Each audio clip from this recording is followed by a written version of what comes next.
Dan ini juga merupakan kemuliaan, ketinggian, kehormatan, kebesaran, keutamaan Nabi Muhammad sallallahu alaihi wasallam.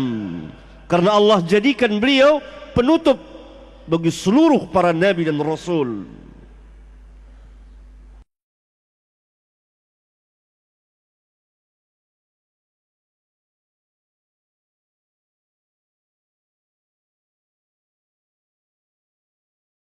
Pelajaran apa yang kita dapat di sini? Bahwa sahabat tidak main-main dengan nabi palsu. Dalam Islam, dalam pemerintahan Islam, penguasa-penguasa muslim, kewajiban mereka memerangi para nabi palsu, menghukum seberat-beratnya. Hukumannya apa? Hukumannya adalah hukuman mati.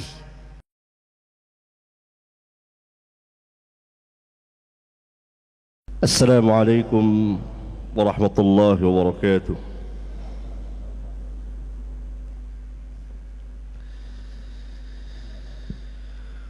Innal hamdalillah nahmaduhu wa nasta'inuhu wa nastaghfiruh wa na'udzu billahi min shururi anfusina wa min sayyiati a'malina. من يهده الله فلا مضل له ومن يضلل فلا هادي له وأشهد أن لا إله إلا الله وحده لا شريك له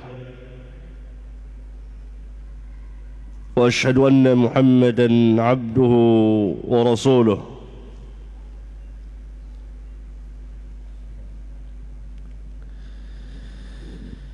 يا أيها الذين آمنوا اتقوا الله حق تقاته ولا تموتن إلا وأنتم مسلمون. يا أيها الناس اتقوا ربكم الذي خلقكم من نفس واحدة وخلق منها زوجها وبث منهما رجالا كثيرا ونساء واتقوا الله الذي تساءلون به والأرحام إن الله كان عليكم رقيبا.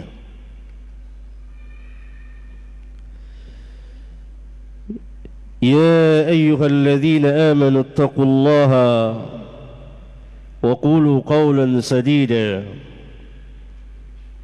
يصلح لكم أعمالكم ويغفر لكم ذنوبكم ومن يطع الله ورسوله فقد فاز فوزا عظيما.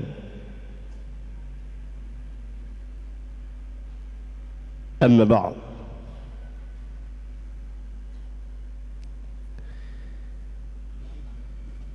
أيها الإخوة،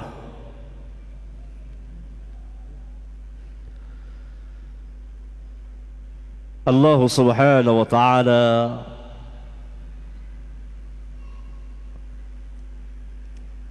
telah berfirman dalam kitabnya yang mulia,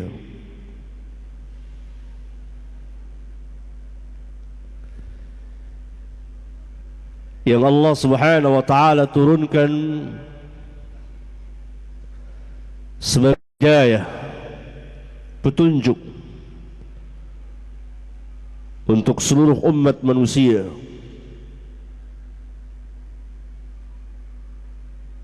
Dan yang menjadi mukjizat Nabi kita yang mulia sallallahu alaihi wasallam, mukjizat terbesar yang Allah berikan kepada beliau, mukjizat ilmiah. Allah subhanahu wa ta'ala berfirman dalam kitabnya yang mulia Al-Quran, surat Al-Ahzab ayat 40, Ma kana Muhammadun aba أحد من رجالكم ولكن رسول الله وخاتم النبيين وكان الله بكل شيء عليما. Muhammad bukanlah bapa dari salah seorang laki-laki di antara kamu, akan tetapi Muhammad adalah utusan Allah dan penutup bagi sekalian para nabi. Muhammad adalah Rasulullah dan penutup para nabi. Dan Allah terhadap segala sesuatu Maha mengetahui. Ayat yang mulia ini merupakan pemberitahuan dari Rabbul Alamin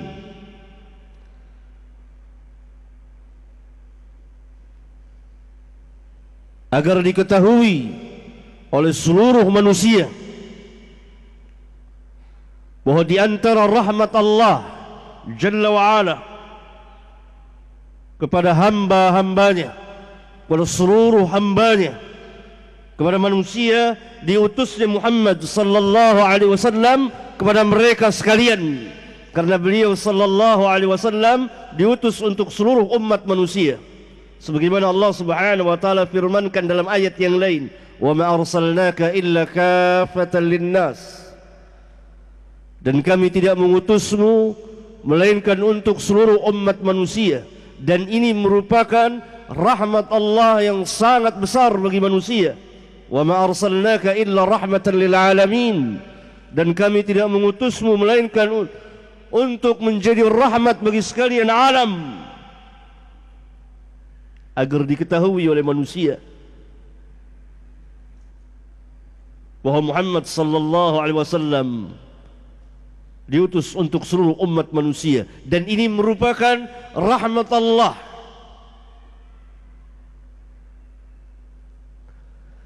Dan kemuliaan Allah Subhanahu wa taala, dan Allah Subhanahu wa taala telah memuliakan Rasulullah sallallahu alaihi wasallam dengan ditutupnya al-anbiya wal mursalin oleh beliau.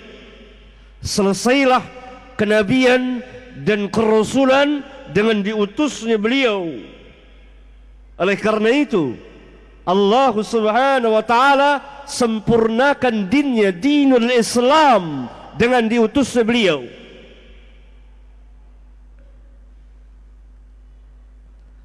Seluruh para nabi dan rasul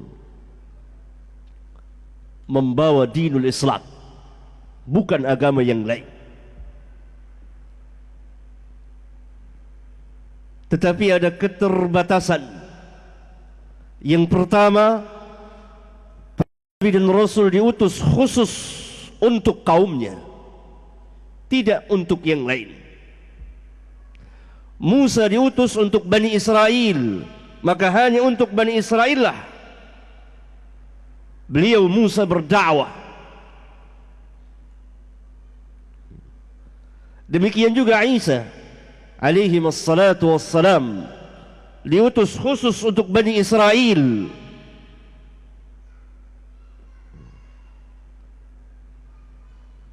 Akan tetapi Muhammad alaihi salatu wassalam Allah utus untuk seluruh umat manusia.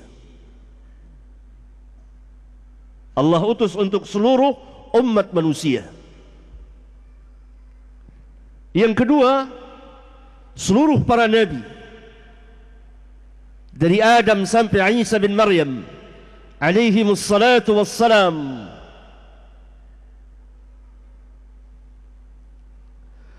yang membawa, di mana mereka membawa dinul Islam, mendakwakan dinul Islam dengan syariat yang belum lengkap, belum sempurna.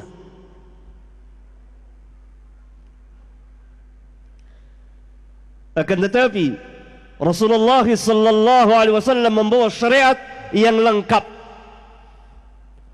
membawa syariat yang kamil, yang lengkap.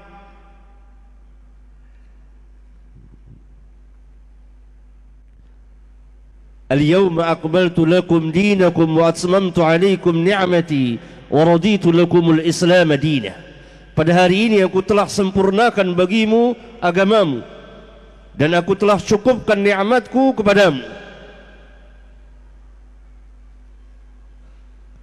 Karena itu ayat yang mulia tadi sebagai pemberitahuan kepada seluruh umat manusia akan rahmat Allah yang besar kepada mereka, kasih sayang Allah yang besar kepada mereka. Pertama tadi dengan diutusnya Rasulullah sallallahu alaihi wasallam untuk seluruh umat manusia, dan diselesaikannya, ditutupnya kenabian dan kerasulan oleh beliau. Dan ini juga merupakan kemuliaan, ketinggian, kehormatan, kebesaran, keutamaan Nabi Muhammad sallallahu alaihi wasallam, karena Allah jadikan beliau penutup bagi seluruh para nabi dan rasul. Dan yang ketiga, kesempurnaan dinul Islam, syariat yang sangat agung dan sangat besar ini. Dan ini diberitahukan oleh Allah Subhanahu wa taala dalam ayat yang mulia ini dan ayat-ayat yang lain bersama sunnah Rasulullah sallallahu alaihi wasallam.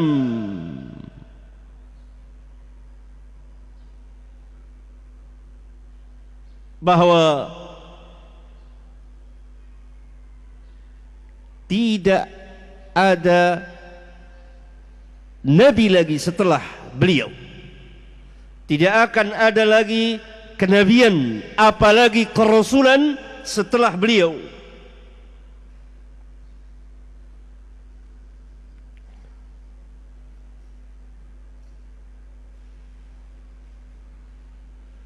Ayyuhal ikhwah, saudara-saudara sekalian, setiap kali Allah Subhanahu wa taala mengutus seorang rasul kepada umat manusia, kepada masing-masing umat, maka apabila rasul itu wafat, Allah Subhanahu wa taala gantikan dengan rasul yang lain. Begitulah seterusnya sampai berakhir dengan kenabian dan kerasulan Muhammad sallallahu alaihi wasallam. Maka ayat yang mulia ini,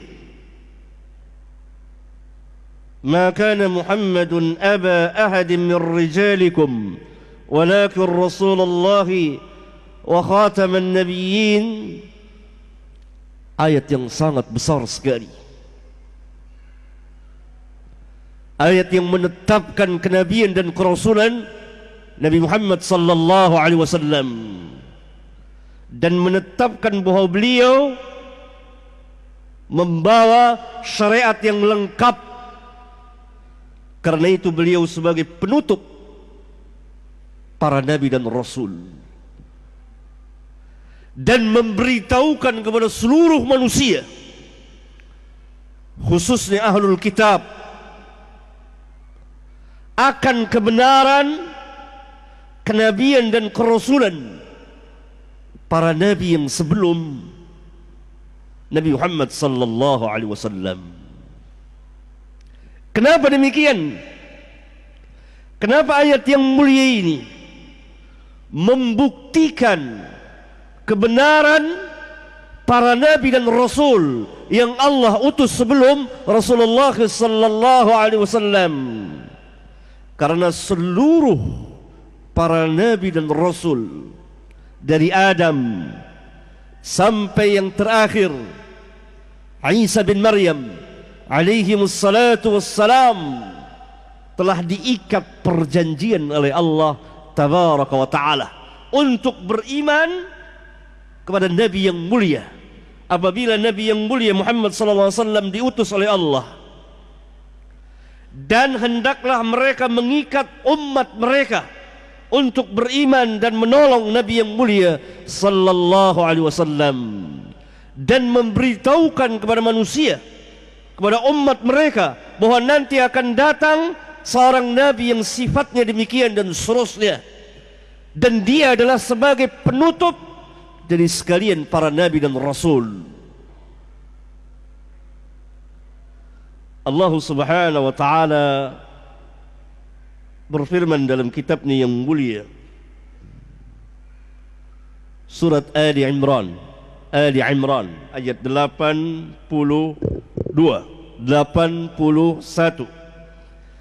Wa idh akhadha Allahu mitsaqan nabiyyin lama ataitukum min kitabin wa hikmah ثم جاءكم رسول مصدق لما معكم لتؤمنن به ولتنصرنه, yang artinya, dan ingatlah ketika Allah mengikat perjanjian an-nabiyyin kepada seluruh para nabi. Apa perjanjian Allah? Lama ataitukum min kitabin wa hikmah,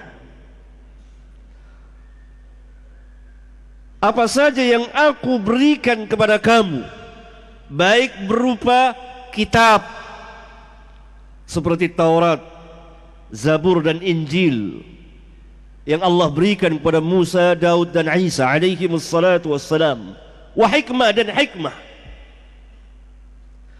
ثم جاءكم رسول مصدق لما معكم, kemudian datang kepada kamu rasulun, seorang rasul. Siapa rasul di sini? Nabi Muhammad sallallahu alaihi wasallam, yang membenarkan apa yang ada pada kamu. La tu'minunna bihi wa la tansurunnah, sungguh pasti kamu akan beriman dengannya, yakni hendaklah kamu beriman kepadanya dan menolongnya. Lihat perjanjian yang besar di antara Allah dengan seluruh para nabi. Allah telah mengikat perjanjian kepada seluruh para nabi yang Allah utus, yang kepada sebagian mereka Allah telah berikan kitab, dan kepada seluruh mereka Allah telah berikan ilmu hikmah. Apa saja yang aku berikan kepada kamu berupa kitab dan hikmah, nanti ketika datang seorang rasul, dalam Taurat dan Injil, dalam Taurat, Zabur dan Injil disebut namanya Ahmad atau Muhammad alaihi salatu wassalam, yang membenarkan apa yang ada pada kamu, yakni perjalanan seluruh kenabian, perjalanan seluruh para nabi dan rasul sama, dakwah mereka sama, perintah mereka sama, larangan mereka sama. Mereka menegakkan keadilan, mereka menegakkan tauhid.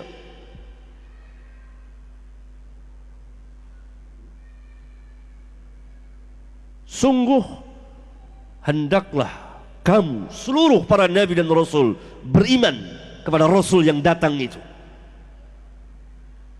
dan membelanya, menolongnya. Yakni kalau kamu hidup, masih hidup ketika diutusnya rasul itu, hendaklah kamu beriman. Kalau kamu telah mati, maka hendaklah kamu buat perjanjian kepada umatmu. Jadi setiap para nabi mengikat lagi perjanjian kepada umat mereka. Nanti akan ada seorang nabi begini dan begitu, sifatnya dijelaskan jelas, terang, nyata. Lihat kebesaran Nabi kita yang mulia sallallahu alaihi wasallam. Kemudian Allah Subhanahu wa taala melanjutkan firman-Nya. Qala, Allah berfirman kepada para nabi, "Aqrartum wa akhadhtum ala dzalikum isri?" Kamu ikrarkan itu? Kamu terima perjanjianku? Qalu, seluruh para nabi menjawab, "Aqrarna." Kami ikrarkan bahwa kami akan beriman pada Rasul yang akan diutus nanti. Rasul yang membawa syariat yang lengkap, Rasul yang diutus untuk seluruh umat manusia, yang dengannya Allah tutup kenabian dan kerasulan. Qala, Allah berfirman lagi kepada para nabi, "Fashhadu." Saksikanlah oleh kalian, "wa ana ma'akum minasyahidin." Dan aku bersama kamu termasuk yang menyaksikan. Allah yang jadi saksi, kemudian para nabi dan rasul. Maka dalam ayat 82 Allah Subhanahu wa taala melanjutkan firman-Nya, "Faman tawalla ba'da dzalik." Barang siapa yang berpaling sesudah itu, tidak beriman kepada nabi itu, tidak membenarkan nabi itu, tidak membela nabi itu, faulaika humul fasiqun, maka mereka itulah orang-orang yang fasik. Seluruh para nabi dan rasul beriman kepada Nabi Muhammad sallallahu alaihi wasallam, membenarkan beliau, memberitahukan kepada umat mereka masing-masing, memberi kabar gembira dari satu nabi ke nabi yang lain sampai generasi para nabi dan rasul yang terakhir, yaitu Isa bin Maryam, nabi yang terakhir yang memberi kabar gembira kepada Bani Israel akan kedatangan seorang nabi dan rasul yang namanya Ahmad dan seterusnya. Allah Subhanahu wa taala berfirman dalam surat Shaf ayat 6.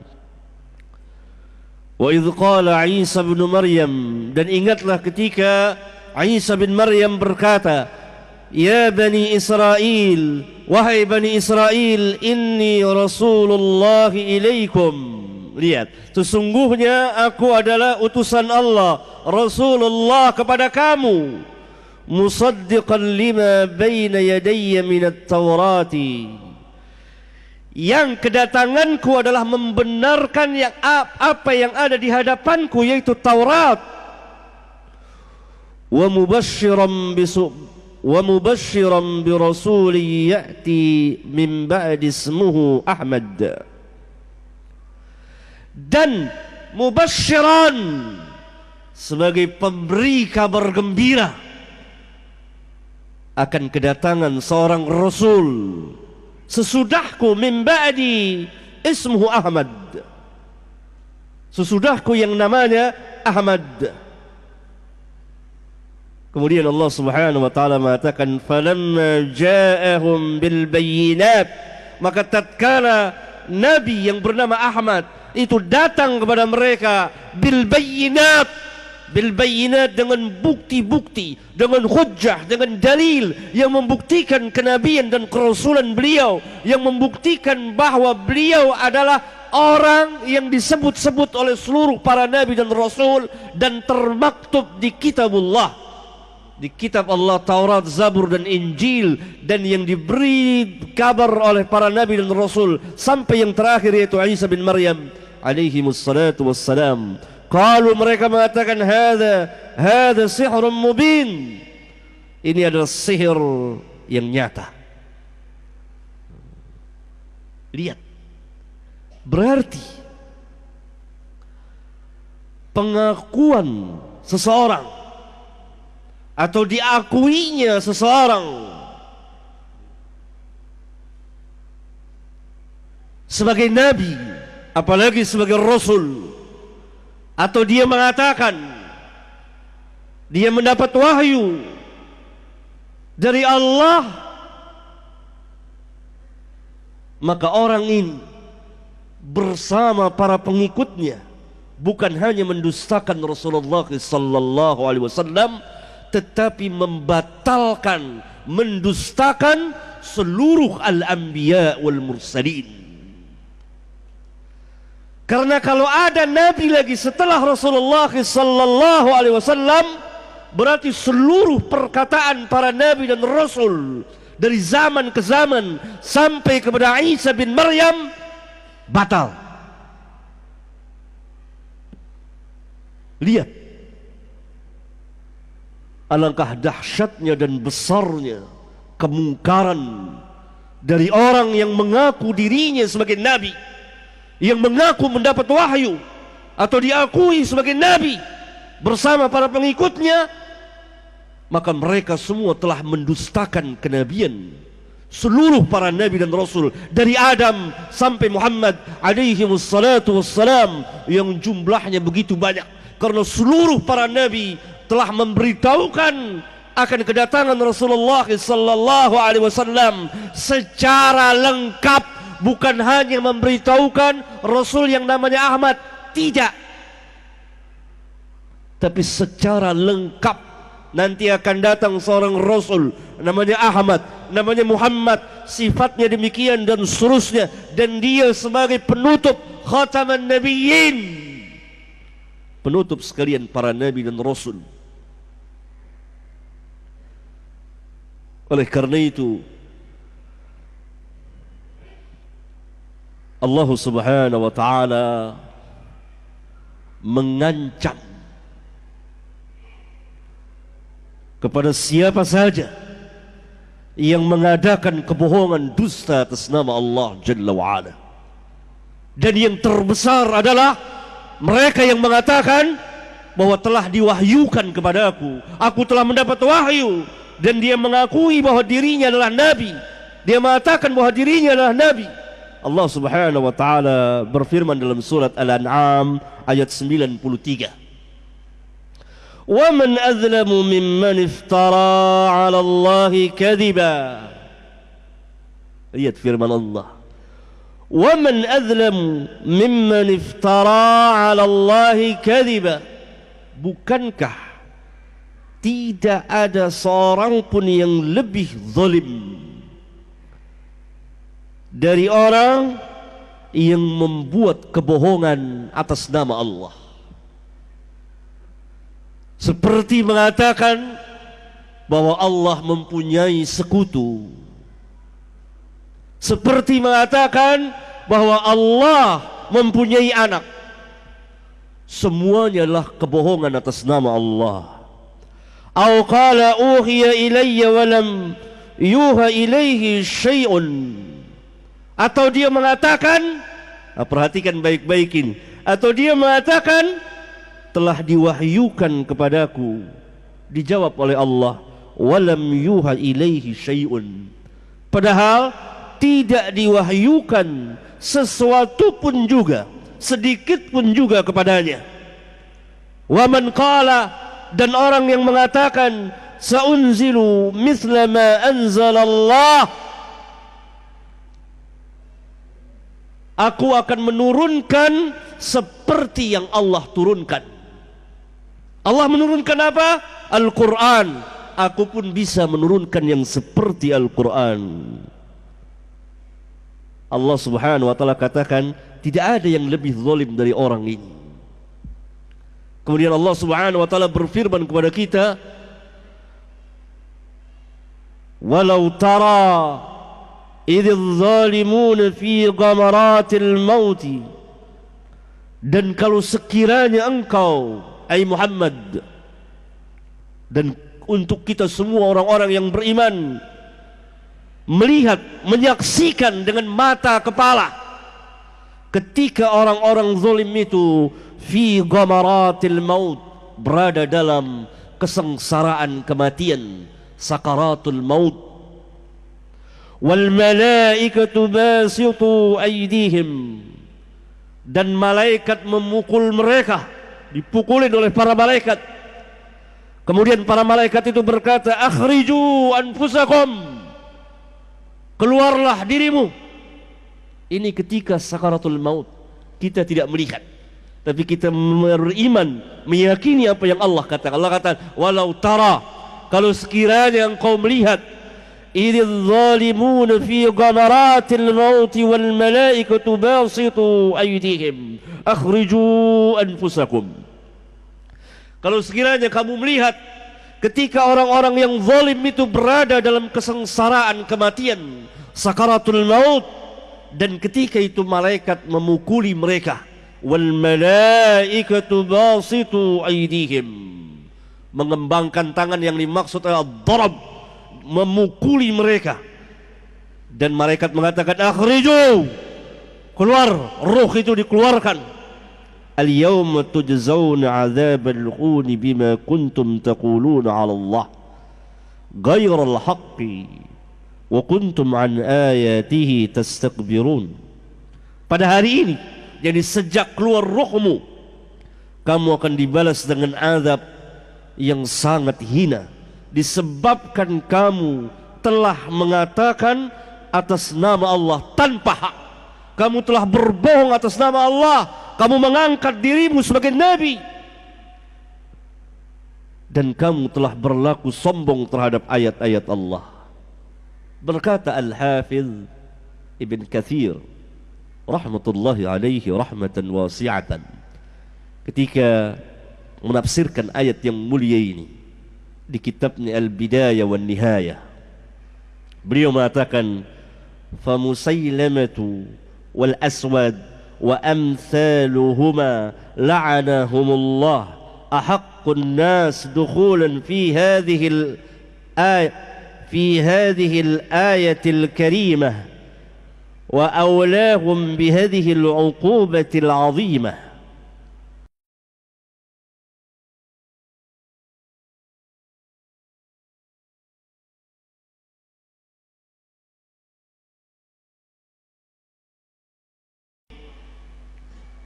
Perkara yang sangat besar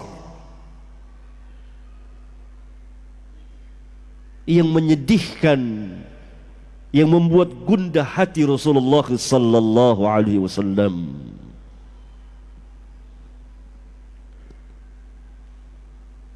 Mari kita lihat dua orang pada zaman Rasulullah sallallahu alaihi wasallam, itu Musailamah bin Habib Al-Kadzdzab yang pertama, dan yang kedua Al-Aswad Al-Ansi. Kedua-duanya telah mengaku sebagai nabi pada zaman beliau sallallahu alaihi wasallam. Dan Musailamah Al-Kadzdzab pernah datang menemui Rasulullah sallallahu alaihi wasallam. Saya bacakan hadis yang dikeluarkan oleh Bukhari dan Muslim dari perjalanan seorang nabi palsu ini, dua orang nabi palsu ini, dan bagaimana Rasulullah sallallahu alaihi wasallam menghadapi mereka dan hukuman apa yang akan diterapkan, ditentukan untuk mereka. Al-Imam Al-Bukhari dan lain-lain para imam ahlul hadis, Al-Imam Bukhari, Muslim dan lain-lain meriwayatkan hadis dari jalan Abdullah bin Abbas. Berkata Ibnu Abbas, qadima Musailamatul Kadzdzab ala ahdi Rasulullah sallallahu alaihi wasallam. Musailamah Al-Kadzdzab, dikatakan Al-Kadzdzab, Rasulullah sallallahu alaihi wasallam sendiri menamakan Al-Kadzdzab. Siapa saja yang mengaku dirinya sebagai nabi, maka kita katakan namanya Al-Kadzdzab. Mirza Ghulam Ahmad Al-Kadzdzab. Siapa yang kemarin mengaku nabi di sini? Namanya? Ahmad Musaddiq. Musaddiq Al-Kadzdzab, la'natullah alaihi. Semoga Allah melaknatnya dan membinasakannya karena kekufuran yang luar biasa. Dan Rasulullah SAW sendiri menamakan Musailamah Al-Kadzdzab, pendusta, karena dia mendustakan Allah dan Rasulnya. Datang ke Madinah pada zaman Nabi sallallahu alaihi wasallam, pada zaman Rasulullah sallallahu alaihi wasallam. Faja'ala yaqul, lalu dia mengatakan, in ja'ala li Muhammadun al-amra min ba'dihi tabi'tuhu. Jika Muhammad memberikan hak khalifah kepadaku sepeninggal dia, pasti aku akan mengikutinya. Yang diinginkan Musailamah adalah kekuasaan. Jika Muhammad menjadikanku seorang khalifah, jadi khalifah pengganti beliau, maka aku akan mengikutinya. Dia berbicara di hadapan kaumnya, karena dia datang ke Madinah wa qadimaha fi basharin kathirin min qaumihi. Dia datang ke Madinah bersama rombongan dari kaumnya, ada beberapa belas orang. Maka Allah Subhanahu wa taala memberitahukan kepada Rasulullah sallallahu alaihi wasallam apa yang dikatakan Musailamah.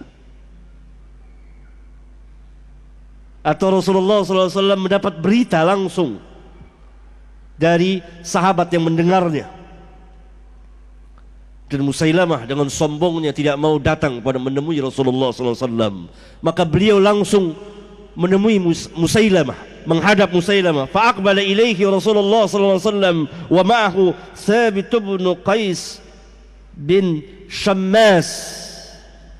Maka beliau menemui Musailamah, datang berhadapan dengan Musailamah, dan ikut bersama beliau juru bicara beliau, khatibnya Thabit bin Qais bin Shammas, yang terkenal sebagai khatib dari Rasulullah sallallahu alaihi wasallam, juru bicara Rasulullah sallallahu alaihi wasallam. Wa fi yadi Rasulullah sallallahu alaihi wasallam qit'atu jarid. Di tangan Rasulullah sallallahu alaihi wasallam ada sepotong pelepah korma yang sudah tidak ada daunnya.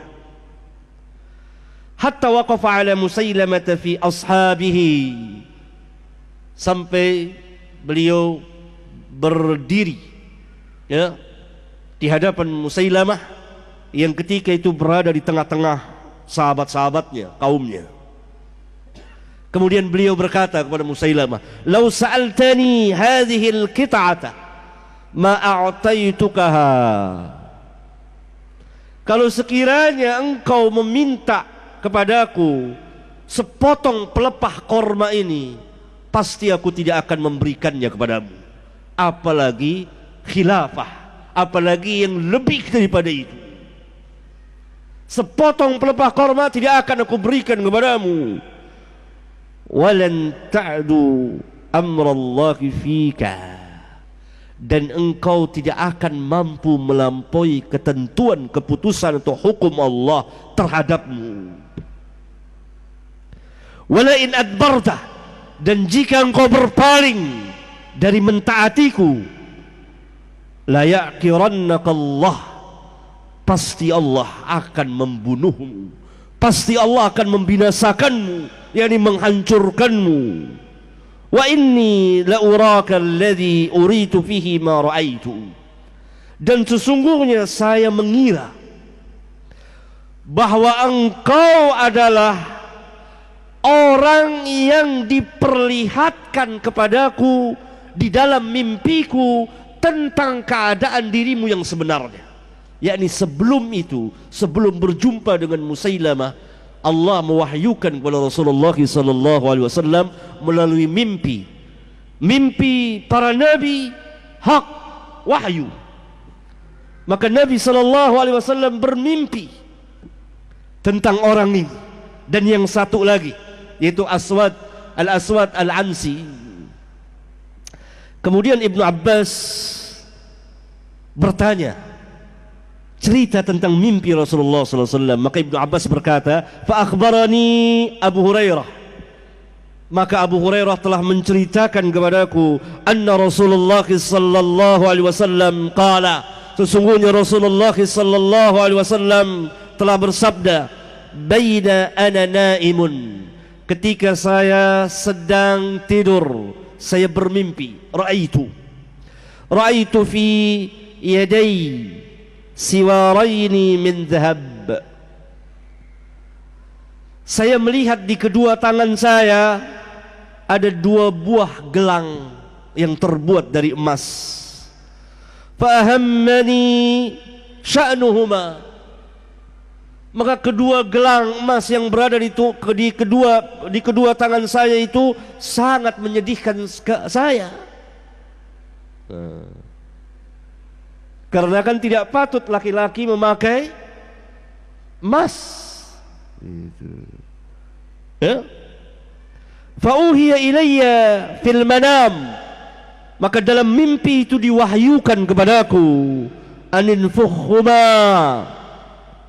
tiuplah kedua gelang itu.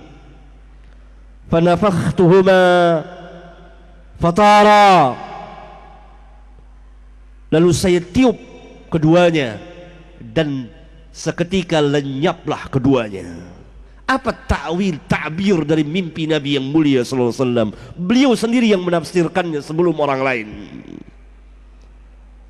Fa'awaltuhuma, maka saya tafsirkan mimpi saya ini bahwa yang dimaksud dengan kedua gelang emas itu adalah kadzabaini yakhrujani ba'di, dua orang pendusta yang akan keluar sesudahku. Ahaduhuma al-Ansi, salah satu dari keduanya adalah al-Ansi, sahibu San'a, penduduk negeri, penduduk kota San'a. Wal akhar Musailamah al-Kadzdzab, dan yang satu lagi, yang seorang lagi adalah Musailamah al-Kadzdzab. Hadis yang mulia ini menjelaskan kepada kita bahwa Rasulullah sallallahu alaihi wasallam sangat marah kalau ada orang yang mengaku dirinya sebagai nabi, karena beliau adalah penutup sekalian para nabi dan rasul. Dan beliau mengatakan bahwa Allah akan membinasakan orang itu. Dan ini terbukti, siapa saja yang mengaku dirinya sebagai nabi, maka dia akan hidup penuh dengan kesengsaraan, khususnya pada akhir hayatnya, dan lebih khusus lagi ketika dicabut nyawanya oleh malakul maut, yang di situ penuh dengan malaikat azab, yang tadi kita telah baca ayat-ayatnya, bagaimana malaikat itu memukuli orang-orang yang zalimin, dan pasti Allah akan membinasakannya. Karena Rasulullah sallallahu alaihi wasallam bersabda, kalau engkau berpaling, yakni tidak beriman kepadaku dan tetap pada pendirianmu, la ya'kirannaka, pasti Allah akan membinasakanmu. Maka Al-Ansi, Al-Aswad Al-Ansi binasa, mati dibunuh oleh Fayruz Ad-Dailami. Sebagian ahli tafsir mengatakan, sebagian ahli sejarah mengatakan bahwa dibunuhnya Al-Aswad Al-Ansi bertepatan dengan kematian Nabi sallallahu alaihi wasallam. Sebagian lagi mengatakan setelah Nabi wafat tidak berapa lama dibunuh. Dia telah mengangkat dirinya sebagai nabi di daerah Yaman sana, di kota San'a, dan dia telah merebut situ, berperang, lalu dibunuh oleh seorang yang bernama Fayruz Ad-Dailami dan bersama kawan-kawannya. Kemudian Fayruz menulis surat kepada Abu Bakar As-Siddiq, dan ini membuktikan bahwa Rasulullah SAW telah wafat. Kabar gembira bahwa Al-Aswad mati, tinggal seorang lagi, yaitu Musailamah Al-Kadzdzab. Saya ingin jelaskan kepada kaum muslimin bahwa perkara seseorang mengaku dirinya sebagai nabi dan diikuti ada pengikutnya di tengah-tengah kehidupan kaum muslimin, bukanlah perkara yang ringan, bukanlah perkara yang kecil, tapi perkara yang maha besar. Karena ini adalah kebohongan dan pembatalan terhadap seluruh kenabian, seluruh dakwah para nabi dan rasul dari Adam sampai Muhammad alaihi wassalatu wassalam. Karena itu Allah subhanahu wa ta'ala mewahyukan kepada Rasulullah SAW dalam tidurnya, tiup, maksud lenyapkan mereka.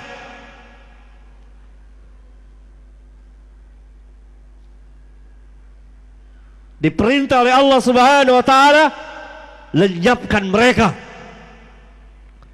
Karena itu Allah kan tadi beliau sallallahu alaihi wasallam bercerita, ketika saya sedang tidur, maka saya melihat di kedua tangan saya ada 2 gelang emas, dan ini menyusahkan saya, menyedihkan saya.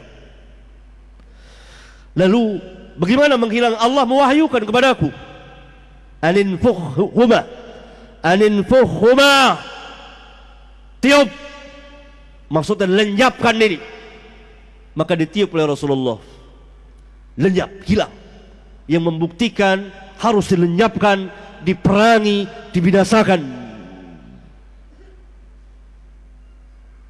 Karena itu Al-Aswad dibunuh, tinggal Musailamah Al-Kadzdzab.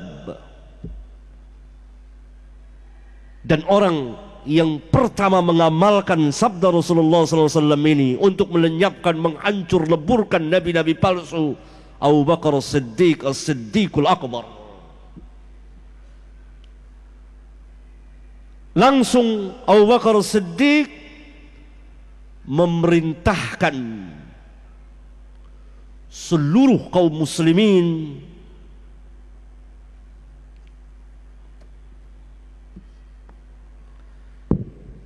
untuk bangkit memerangi Musailamah Al-Kadzdzab dalam peperangan yang dicatat oleh sejarah, peperangan yang sangat dahsyat dan luar biasa, di mana para sahabat ridwanullah alaihim jami'an dalam perang melawan Musailamah Al-Kadzdzab telah memiliki kesabaran yang luar biasa.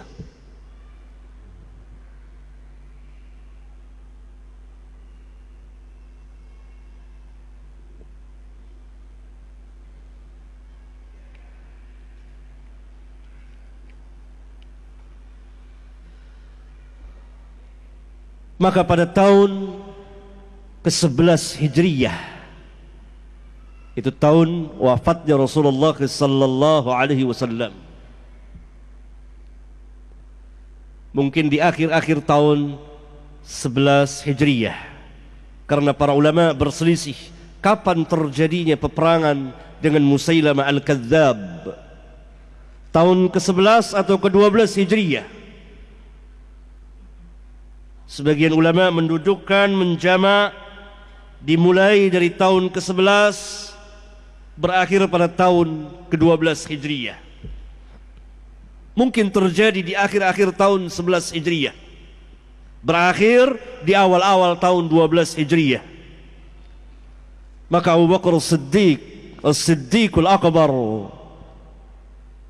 memerintahkan kepada kaum muslimin, kepada para sahabat ridwanullah alaihim jami'an di Madinah ketika itu, pusat khilafah Islamiyah, untuk bangkit dan berkumpul semuanya dan berangkat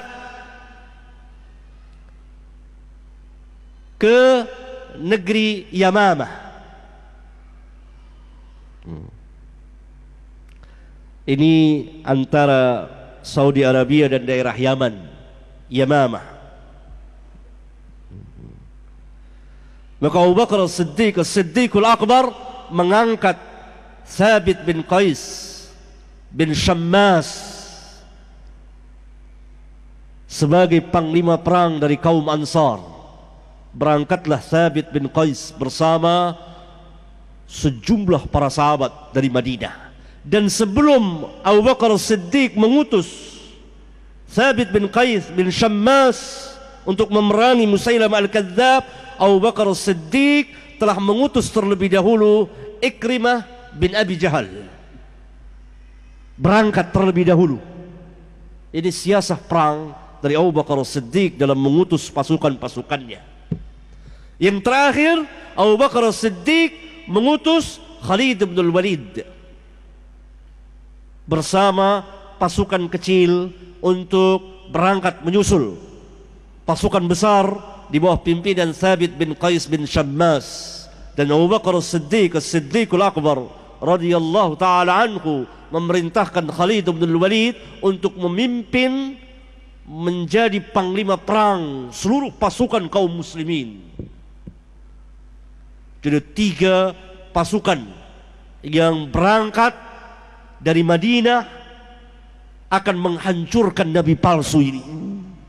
Lihat bagaimana para sahabat ridwanullah alaihim jami'an tidak main-main, tidak menganggap kecil kepada orang yang mengaku dirinya sebagai nabi.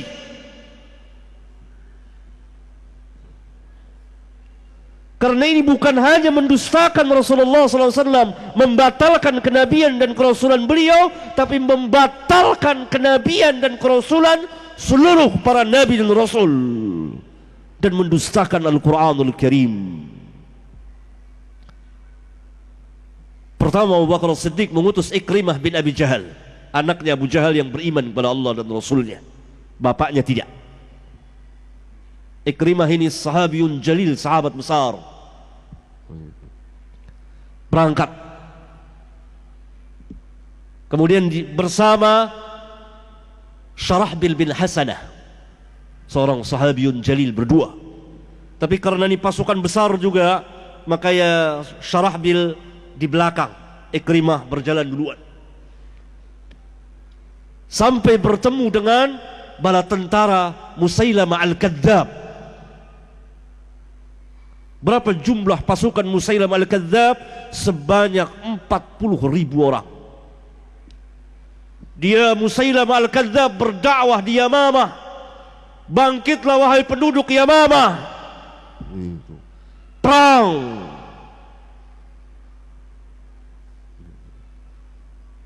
Dan dia dengan sahabatnya, orang munafik ini, yang berkhianat dan berdusta atas nama Rasulullah SAW, seorang yang bernama Rijal bin Unfuah.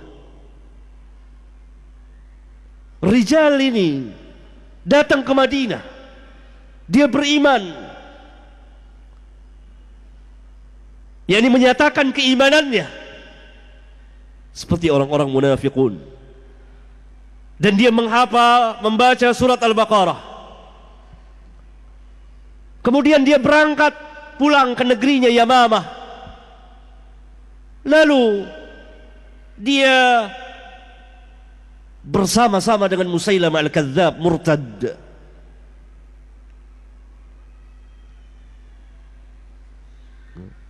Bersama-sama dengan Musailamah Al-Kadzab.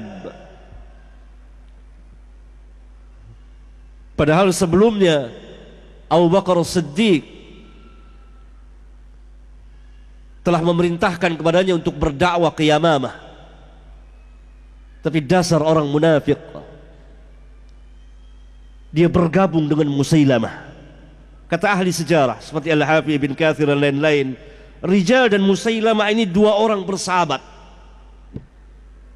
Maka penduduk Yamamah ketika itu belum banyak yang percaya kepada Musailamah Al-Kadzab bahwa dia nabi. Datang si Rijal ini, lalu dia berbohong atas nama Rasulullah SAW bahwa saya bersaksi bahwa Rasulullah SAW telah bersabda, di mana beliau mengatakan bersabda bahwa Musailamah beserta dia, beliau menyertai Musailamah, yakni bersama-sama dalam hak kenabian.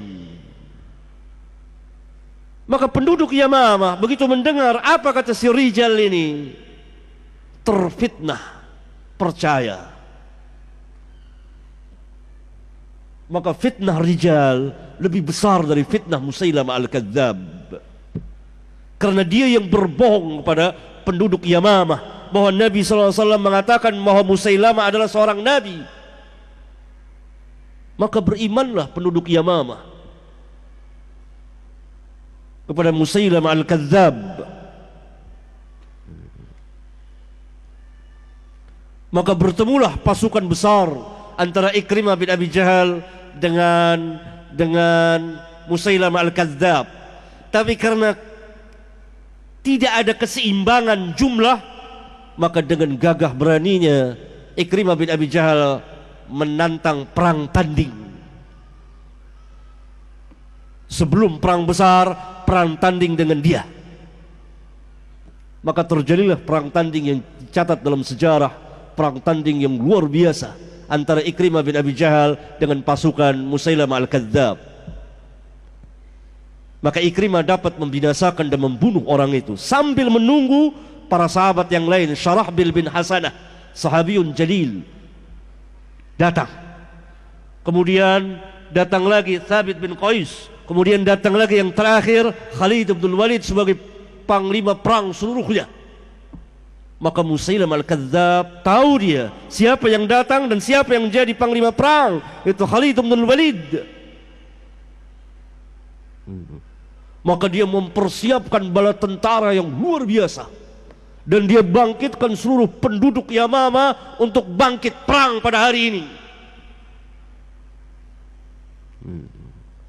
Dan dia punya Quran tersendiri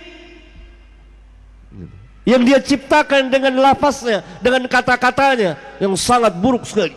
Maka terjadilah perang yang luar biasa yang tercatat dalam sejarah. Belum pernah sahabat ridwanullah alaihim jami'an sabar dalam medan perang seperti kesabaran mereka melawan nabi palsu ini. Banyaklah yang gugur dari sahabat besar ketika itu, termasuk panglima perang yaitu Thabit bin Qais bin Syammas, yang Nabi SAW telah bersabda, Thabit ahlul jannah, dia akan mati syahid. Terjadi perang besar luar biasa sampai mereka dapat mengalahkan Musailamah al-Kadzdzab. Jumlah pasukan Musailamah yang mati dari 10.000 sampai 21.000 orang, kurang lebih 10 sampai 20.000 orang mati. Adapun para sahabat yang wafat 500 sampai 700 orang. Dan sahabat-sahabat besar banyak mati di medan perang ini. Sangat menyedihkan, dan mereka dengan keberanian yang luar biasa. Sampai Thabit bin Qais menggali tanah dan menjejakkan kakinya, dia tidak akan pernah bergerak lagi di situ sampai dia mati atau dia membunuh. Sebagian lagi telah memiliki kain kafan dan saling seru satu dengan yang lain, luar biasa. Banyak berguguran penghafal Quran ketika itu dalam perang yang sangat hebat ini yang dicatat dalam sejarah Islam. Dan ini menunjukkan keutamaan, kebesaran, ketinggian dan kemuliaan Abu Bakar As-Siddiq, As-Siddiqul Akbar, pertama orang yang bangkit memerangi nabi palsu ini dengan perang yang sangat besar dan luar biasa. Ya. Pelajaran apa yang kita dapat di sini? Bahwa sahabat tidak main-main dengan nabi palsu. Dalam Islam, dalam pemerintahan Islam, penguasa-penguasa muslim, kewajiban mereka memerangi para nabi palsu, menghukum seberat-beratnya. Hukumannya apa? Hukumannya adalah hukuman mati. Mana dalilnya? Selain dari hadis yang tadi, hadis yang lain. Musailamah al-Kadzdzab juga punya utusan. Maka Musailamah mengutus utusannya menemui Rasulullah sallallahu alaihi wasallam. Al-Imam Abu Daud dan Al-Imam Ahmad dan lain-lain meriwayatkan sebuah hadis dari jalan Nuaim bin Mas'ud. Dia berkata, sami'tu Rasulullah sallallahu alaihi wasallam, saya pernah mendengar Rasulullah sallallahu alaihi wasallam hina ja'ahu Rasul Musailamah al-Kadzdzab bi kitabihi yaqulu lahum, ketika datang kepada beliau dua orang utusan Musailamah al-Kadzdzab dengan membawa surat Musailamah kepada Rasulullah sallallahu alaihi wasallam. Jadi Musailamah mengirim surat kepada Rasulullah. Bismillahirrahmanirrahim, dari Musailamah Rasulullah kepada Muhammad Rasulullah. Maka Rasulullah sallallahu alaihi wasallam berkata kepada dua orang utusan ini, "Wa antuma taqulani misla ma yaqul?" Apakah kamu berdua juga mengatakan seperti yang dikatakan orang itu Musailamah? Yani dia seorang nabi? Qala, keduanya menjawab, "Na'am, iya." kami mengakui dia nabi. Faqala, maka beliau sallallahu alaihi wasallam bersabda, ama wallahi, wallahi, beliau sumpah, wallahi, laula anna ar-rusula la tuqtal la darabtu a'naqakuma. Allahu akbar, Allahu akbar. Ama wallahi, demi Allah, laula anna ar-rusula, kalau sekiranya utusan itu la tuqtal, tidak boleh dibunuh, la darabtu a'naqakuma, pasti aku penggal leher kamu berdua. Karena keduanya seorang duta. Duta menurut hukum Islam, utusan menurut hukum Islam tidak boleh diganggu, apalagi dibunuh. Utusan orang-orang kafirin, para duta, para utusan diplomatik yang datang ke Indonesia atau ke negeri-negeri muslim, tidak boleh kaum muslimin mengganggunya, apalagi membunuhnya, menganiayanya, tidak boleh. Ini utusan Musailamah al-Kadzdzab datang menemui Rasulullah SAW, dan beliau bertanya kepada keduanya, wa antuma taqulani misla ma yaqul, kamu berdua mengatakan seperti yang dikatakan Musailamah? Qala, keduanya menjawab, na'am, ya. Faqala, maka beliau bersabda, ama wallahi, demi Allah, kalau sekiranya engkau berdua bukan utusan, la darabtu a'naqakuma, pasti akan aku penggal leher kamu berdua. Hadis yang lain, itu hadis yang dikeluarkan oleh Imam Ahmad juga dari jalan Abdullah bin Mas'ud. Dua orang utusan tadi, ya, yang datang kepada Rasulullah SAW, selain beliau bertanya, wa antuma taqulani mithla ma yaqul, beliau pun bertanya, atashhadani anni Rasulullah, atashhadani anni Rasulullah, apakah kamu berdua mengakui saya ini utusan Allah? Faqala, maka keduanya berkata, nashhadu anna Musailamata Rasulullah, kami bersaksi bahwa Musailamah adalah utusan Allah, bukan engkau maksudnya. Faqala Rasulullah sallallahu alaihi wasallam, maka beliau Rasulullah SAW bersabda, amantu billah wa rusulihi, amantu billah wa rusulihi, aku beriman kepada Allah dan sekalian utusannya. Kenapa beliau menyebut sekalian Rasul, bukan satu Rasul beliau? Seperti yang di awal saya jelaskan, bahwa kedatangan beliau sallallahu alaihi wasallam, bahwa beliau membawa syariat yang lengkap, dan beliau sebagai penutup sekalian para nabi dan rasul telah diberitahukan oleh seluruh para nabi dan rasul. Maka mendustakan beliau, mengatakan ada nabi setelah beliau, berarti mendustakan para nabi dan rasul. Karena itu beliau mengatakan, amantu billah wa rusulihi, aku beriman kepada Allah dan rasulnya. Walau kuntu qatilan rasulan laqataltukuma, kalau sekiranya saya boleh membunuh duta, membunuh utusan, laqataltukuma, saya akan bunuh kamu berdua. Ini hukuman dalam Islam. Siapa saja yang mengaku dirinya sebagai nabi, maka hukumannya adalah mati, kecuali dia bertobat. Setelah diminta untuk bertobat dan kembali ke jalan yang hak, tapi tetap tidak mau, seperti Musailamah al-Kadzdzab ketika telah terdesak bala tentaranya. Sahabat masih berdakwah kepada Musailamah, tobat, kembali ke jalan yang hak. Ketika Musailamah mau, maka dipalingkan oleh syaitannya kepalanya, karena Musailamah ada syaitannya. Karena setiap nabi palsu itu memiliki syaitan. Nanti akan saya jelaskan.